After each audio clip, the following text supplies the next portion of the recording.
State president అయినటువంటి salmon రాజు, అలాగని నెల్లూరు జిల్లా సంబంధించినటువంటి శ్యామలా మేడం గారు, తిరుపతి జిల్లాకు సంబంధించినటువంటి భవానమ్మ, తిరుపతి జిల్లా మహిళా ప్రెసిడెంట్ భవానమ్మ, అలాగనే కుండాల చంద్రశేఖర్ తిరుపతి జిల్లాకు సంబంధించిన ప్రెసిడెంట్. ఆయనకి గత సంవత్సరాల్లో 30 సంవత్సరాల వాళ్ళ తల్లి సంరక్షణలో ఉండేటువంటి స్థలాన్ని వేరే కుర్రా నాగరాజు అనేటువంటి వ్యక్తి దౌర్జన్యం చేస్తూ అనేక సార్లు ఇబ్బందులు భయభ్రాంతులు చేస్తూ ఇబ్బంది పెడుతున్నారు.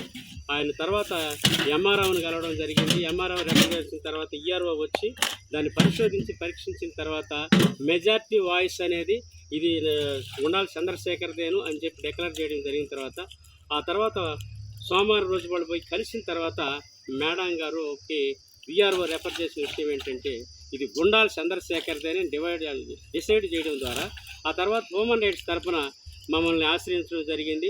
నాకు జరిగేటువంటి అన్యాయాన్ని మీరు కూడా పాలు పొంది నాకు తగిన న్యాయం సమకూర్చగలని హ్యూమన్ రైట్స్ ద్వారా కోరుతున్నాను తిరుగుతా దాన్ని లాయర్కి రెఫర్ చేసిన తర్వాత లాయర్ గారు దాన్ని సుదీర్ఘంగా చర్చించిన తర్వాత ఇలాంటి వాదస్పదంలో ఉండేటువంటి ఈ పరిస్థితిలో నుంచి ఆయన పరిశోధించి ఆయన పరీక్షలోకి తీసుకొచ్చిన తర్వాత ఈ నోటీస్ బోర్డుని మేము ఈరోజు ధృవీకరించడం జరిగింది.